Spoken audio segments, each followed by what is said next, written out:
Our guest, trial attorney Holly Davis in Austin, Texas. Great city. I've been there. Love Austin. Holly, thank you for being with us. This doctor on the stand able to draw some excellent conclusions for the plaintiffs in this case. And I have to say, inside the courtroom, the jury loves him. They are leaning in. They are taking notes. If he has a funny comment, they're laughing along with him.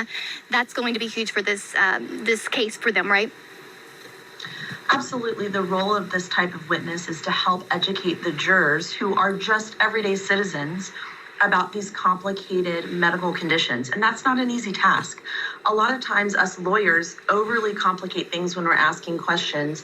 We use lawyer terms and, terms of art and legalese, and that's really hard for normal people and people who aren't in the legal industry to really understand. So you've got a professional legal expert talking to a professional medical expert, and sometimes there is so much that is lost in translation there.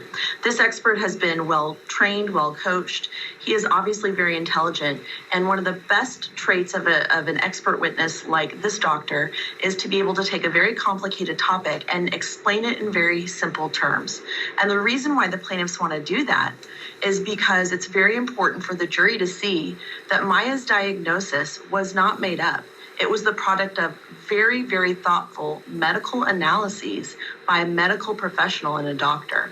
And this is very important for Maya's case because the whole point of this lawsuit is that the ER staff, the hospital, rushed to judgment, and they tried to overwrite a medical doctor's opinion based on their own judgment and perhaps a very difficult and pushy mother of a child at a children's hospital.